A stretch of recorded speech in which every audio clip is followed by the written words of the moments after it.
Assalamualaikum dan salam sejahtera. Kami daripada Kumpulan 1 ingin membentangkan laporan artikel kami yang bertajuk Isu dan Cabaran Pembelajaran Atas Talian dalam kalangan pelajar IPT. Berikut merupakan ahli kumpulan kami iaitu Abi, Anisha, Jaya, Gan dan Aisyah. Here's a challenge. Turn a pile of recycled and craft materials into a toy car. Then, add something to the car so it can zip along under its own power. You can do this using a balloon. When you inflate a balloon, it stores potential energy. When you release the balloon, this energy is converted to kinetic energy, the energy of motion. Attaching the balloon to a straw allows you to direct the escaping air to propel your car forward. Try competing with your classmates to build different designs and see whose car will go the farthest. To view written instructions for this lesson plan, click the link at the end of this video. Abstract. Pandemik COVID-19 yang telah melanda di dunia kini telah mengubah situasi semasa, terutamanya dalam sektor pendidikan. Ketidakstabilan kadar jangkitan wabak COVID-19 telah menyebabkan perubahan dalam pendidikan berlaku secara berkala mengikut keadaan semasa. Turut terkesan adalah sektor pendidikan di mana guru dan murid perlu mengadaptasikan rutin baharu semasa proses pengajaran dan pembelajaran PDP berlangsung, iaitu dengan menggunakan cara pembelajaran secara talian yang lebih dikenali sebagai e-pembelajaran. Justru, pihak kerajaan harus mengambil inisiatif dengan bagi pelajar yang menghadapi masalah kekurangan peranti untuk menyertai kelas di atas talian dengan memberikan sumbangan peranti secara percuma kepada mereka yang kurang berkemampuan bagi memastikan setiap pelajar dapat meneruskan pembelajaran mereka dengan selesa dan lancar. Seterusnya, pengenalan. Pandemik COVID-19 merupakan krisis kesihatan yang merencamkan di seluruh dunia sejak akhir tahun 2019. Kehidupan seharian kita telah mengalami perubahan yang ketara berikutan pandemik COVID-19 dan sistem pendidikan juga terpaksa diselaraskan semula untuk mematuhi norma-norma baharu. Yang kedua, pembelajaran dalam talian atau lebih dikenali sebagai e-pembelajaran didefinisikan sebagai pendekatan proses pengajaran dan pembelajaran dan juga telah dikategorikan sebagai penggunaan teknologi maklumat untuk meningkatkan kualiti pendidikan. Yang ketiga, platform untuk menjalankan pembelajaran atas talian terlalu banyak, namun untuk melaksanakannya tidak semudah yang kita sangka kerana terdapat tantangan atau cabaran pembelajaran atas talian yang perlu dihadapi. Antaranya ialah pelajar sukar memberi tumpuan kepada pembelajaran kerana suasana pembelajaran yang kurang kondusif, batasan kuota internet atau pakej internet atau wifi serta beberapa gangguan lain. Nama saya Tan Kah Hui, saya akan membentangkan objektif kajian. Objektif daripada penyelidikan ini ialah yang pertama untuk mengenal pasti pandangan pelajar universiti tentang proses pembelajaran dalam talian. Yang kedua untuk mengenal pasti cabaran yang dihadapi oleh pelajar semasa melalui proses pembelajaran dalam talian. Yang ketiga ialah untuk mengenal pasti cadangan pelajar terhadap aspek yang perlu ditambah baik dalam pelaksanaan pembelajaran dalam talian.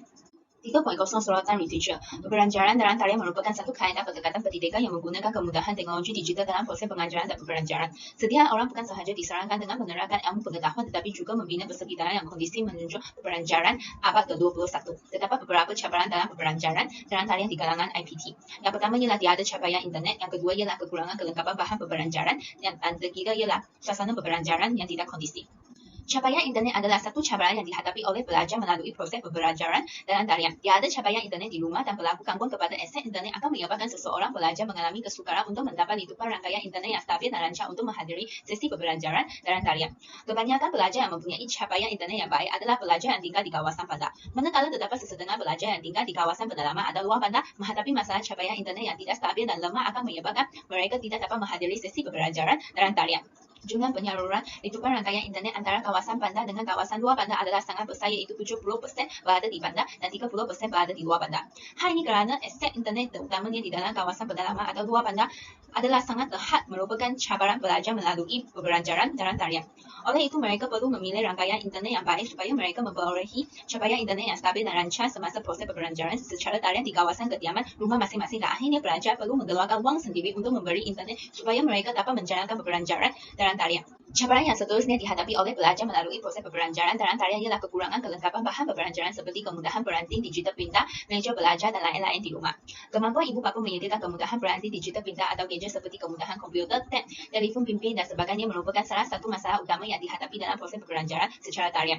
Hal ini akan menyebabkan pelajar tidak mempunyai akses kepada kemudahan peranti digital pintar untuk menjalankan proses pembelajaran dalam talian. Kelengkapan bahan pembelajaran amat diperlukan oleh setiap pelajar supaya mereka tidak berlaku keciciran melalui proses pembelajaran dalam talian. Terdapat 16% pelajar tidak memiliki telefon bimbit sendiri dan menyebabkan mereka perlu berkongsi menggunakan kemudahan telefon bimbit dengan ibu bapa atau adik-beradik. Hal ini akan menyebabkan mereka tidak dapat menjalani proses pembelajaran dalam talian pada waktu masa yang ditetapkan. Pelajar tidak memiliki kemudahan komputer sendiri atau kemudahan internet di rumah dapat menghalangkan seseorang pelajar menjalani proses pembelajaran atas talian. Suasana pembelajaran yang tidak kondisi merupakan cabaran yang dihadapi oleh pelajar melalui proses pembelajaran dalam talian. Hal ini demikian kerana setiap pelajar mempunyai latar belakang yang berbeza. Suasana pembelajaran yang tidak kondisi biasanya berlaku pada pelajar yang mempunyai latar belakang keluarga yang miskin atau sederhana.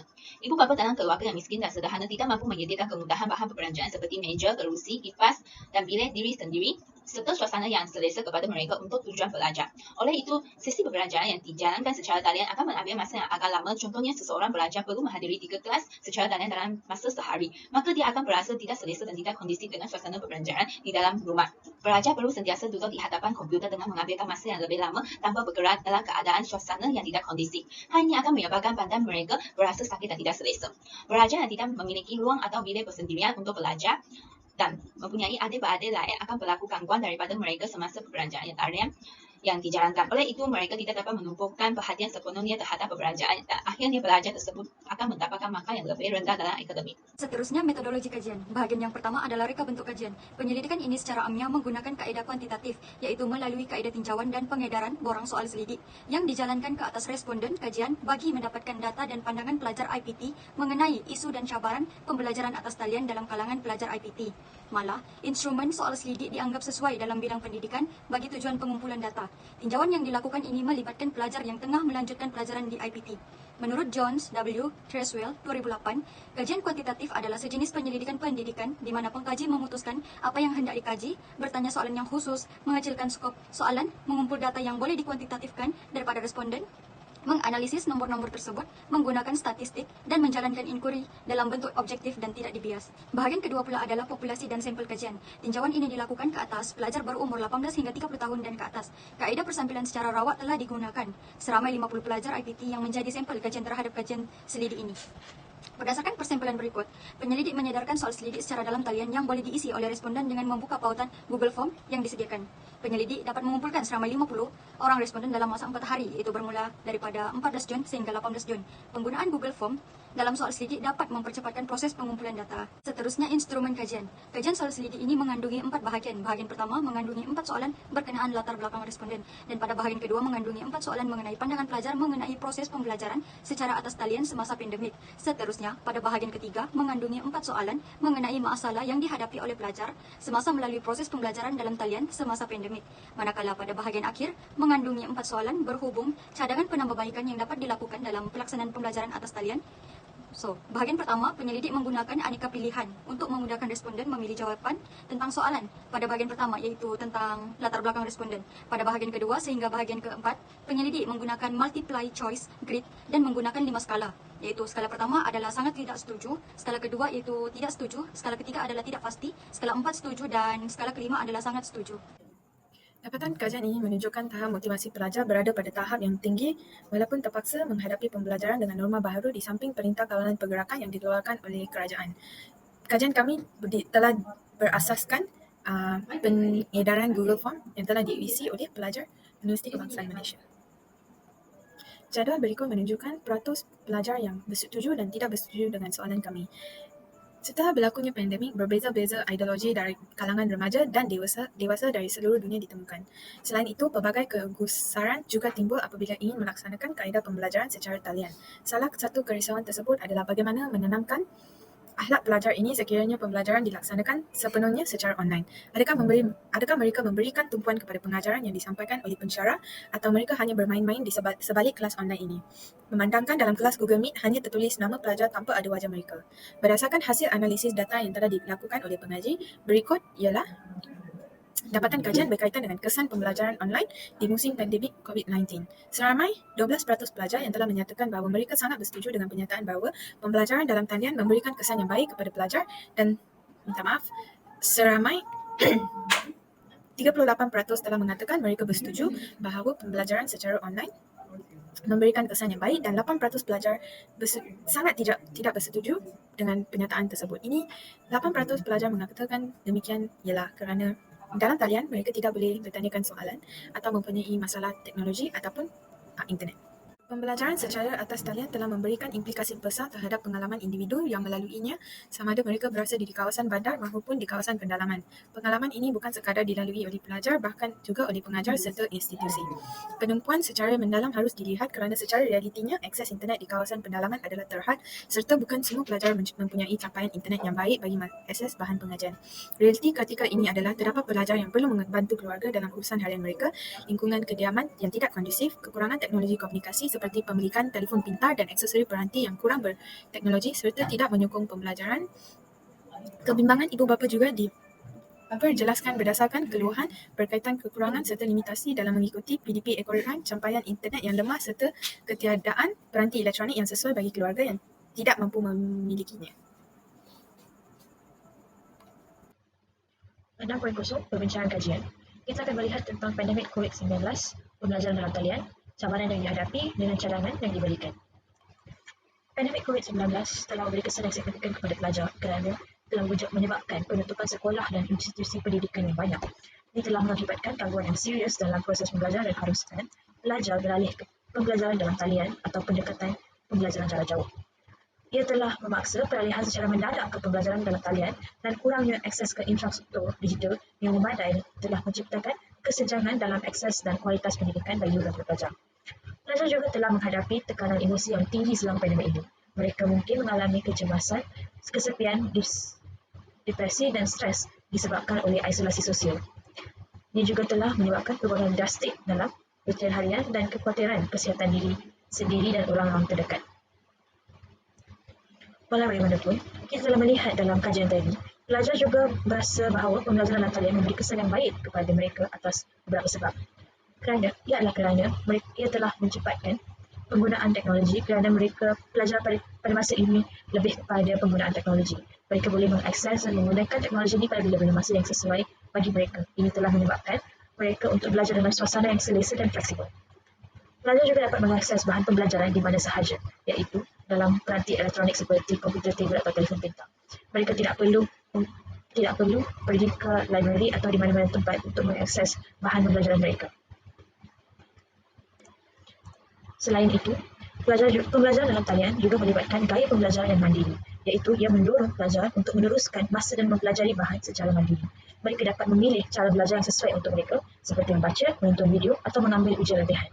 Ia telah membantu membangun kemahiran mandiri dan kepemimpinan yang penting untuk pembelajaran seumur hidup. Kita juga telah melihat tentang akses kepada pelbagai sumber pembelajaran, iaitu daripada internet, di mana mereka boleh mengambil beberapa sumber pembelajaran daripada forum, diskusi, email, artikel dan sebagainya. Ia tidak boleh dinafikan bahawa pelajar dan guru telah menghadapi pelbagai cabaran dalam pembelajaran talian ini. Pertamanya, pembelajaran talian dapat mengurangi interaksi sosial yang penting bagi perkembangan sosial dan emosional pelajar. Penggunaan interaksi langsung dengan teman sekelas dan guru dapat menyebabkan rasa kesepian, kurangnya motivasi dan kurangnya keterlibatan dalam pembelajaran. Beberapa pelajar mungkin juga merasa terisolasi atau sulit untuk membangun hubungan interpersonal melalui media digital. Lingkungan pembelajaran dalam talian seringkali penuh dengan gangguan dan distraksi, seperti perangkat elektronik lain, kebisingan di sekitar rumah atau tugas-tugas rumah tangga. Hal ini dapat menyebabkan kesulitan dalam mempertahankan konsentrasi yang diperlukan untuk memahami dan mempelajari material dengan baik. Selain itu, guru juga mungkin menghadapi kesulitan dalam memberikan pemantauan dan bimbingan individu kepada setiap pelajar. Kekurangan interaksi langsung dengan guru dapat membuat sulit bagi pelajar untuk memperoleh umpan balik yang langsung dan mendapatkan bantuan ketika mereka menghadapi kesulitan atau kebingungan dalam memahami material. Pembelajaran dalam talian memerlukan waktu yang lama di depan layar komputer atau perangkat elektronik lainnya. Hal ini menyebabkan kelelahan layar yang berlebihan dan dampak negatif pada kesihatan fizikal pelajar seperti masalah mata, sakit kepala atau masalah postur tubuh. Menurut artikel atau kajian yang lain, kita telah menemui beberapa saranan untuk memastikan bahawa pembelajaran dalam talian berjalan dengan lancar. Pihak kerajaan perlu memastikan bahawa semua pelajar memiliki akses yang stabil ke perangkat komputer atau mobile yang diperlukan untuk pembelajaran dalam talian. Juga, kepastian akses yang baik ke internet dengan kecepatan yang memadai juga dapat mencepatkan atau melancarkan pembelajaran dalam talian.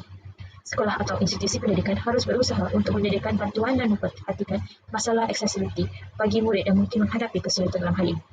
Guru juga perlu diberikan pelatihan dan dukungan yang memadai dalam menggunakan teknologi untuk pembelajaran dalam talian. Ini termasuk pemahaman tentang platform pembelajaran online, alat-alat kolaboratif dan praktikal terbaik untuk mengajar secara efektif dalam lingkungan digital. Dukungan dan mentoring juga dapat membantu guru mengatasi tantangan yang mungkin mereka menghadapi dalam hal teknologi atau pembelaan kelas dalam pembelajaran talian. Selain itu, pihak harus pastikan bahawa pembelajaran dalam talian dirancang dengan interaksi memadai antara guru dan siswa. Penggunaan alat-alat kolaboratif untuk interaksi dan diskusi yang aktif dapat mempertahankan keterlibatan dan partisipasi siswa. Pihak mengajar juga boleh memanfaatkan berbagai sumber daya digital seperti video, infografik dan permainan pembelajaran untuk memperkaya pengalaman pelajaran. variasi dalam material pembelajaran dapat membantu mempertahankan minat dan fasilitasi pemahaman yang lebih baik. Akhir sekali, kesimpulan. Secara keseluruhannya, kajian ini telah dapat mengenal pasti pandangan, cabaran dan cadangan persepsi pelajar IPT terhadap pembelajaran secara atas talian. Daripada dapatan kajian, pengaji berpendapat bahawa kebanyakan pelajar lebih selesa untuk belajar atas talian berbanding belajar secara bersemuka. Walaupun berada di rumah, pelajar seharusnya dapat menimba ilmu dengan lebih baik kerana pensyarah akan sentiasa ada untuk membantu pelajar di mana-mana sahaja tanpa mengira masa. Malangnya, terdapat sesetengah pelajar yang mengalami kesukaran untuk memberi perhatian sepenuhnya dalam pembelajaran atas talian kerana mempunyai suasana yang bising dan tidak selesa untuk belajar. Justru, dengan kerjasama yang berterusan, usaha yang istiqamah serta kesediaan berkorban semua pihak, tidak mustahil usaha mendepani cabaran pembelajaran atas talian akan menjadi lebih mudah. Kerana